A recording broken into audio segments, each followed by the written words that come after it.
I'm looking forward to UFC 161 between Rashad Evans and Dan Henderson. This should be a great fight. A lot of people think it's not going to be a great fight.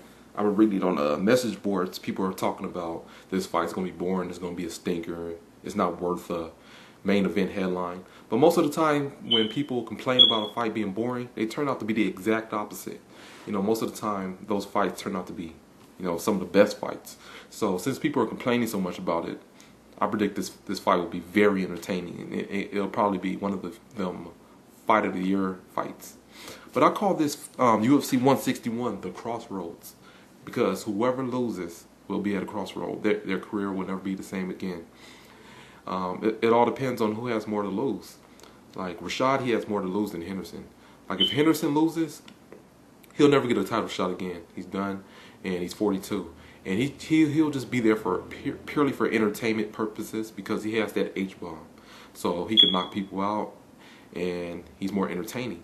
If Rashad Evans loses, it's going to be worse for him, because fans don't really like him, because he doesn't stand there and brawl. He's more of a boxer. He moves around a lot. He relies on points, and he takes opponents down.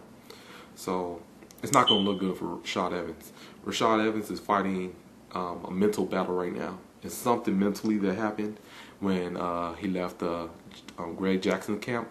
But I'm starting to think it might be his divorce from his wife, his family, that might be affecting him. So if he could just get over that mental hurdle, man, and just be right, because when you fight, they saying it's like, I don't know the exact percentage, but they say 90% mental when you're fighting, because mental is so important. And his mental game is just not good. So if he's right in the head, I predict that Rashad Evans will win this fight.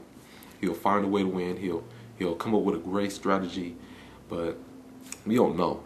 And if Henderson lands that H-bomb, which is always the case against any fighter, it's going to end quick, and it's going to end badly for him. But Henderson is 42, 43. I just don't think he'll beat Rashad Evans, and I predict Rashad Evans will win this fight, because he's not gonna lose 2 in a row. So I predict Henderson will lose and go on and be a gatekeeper, and Rashad Evans will win, and he'll just be alive in the UFC career-wise.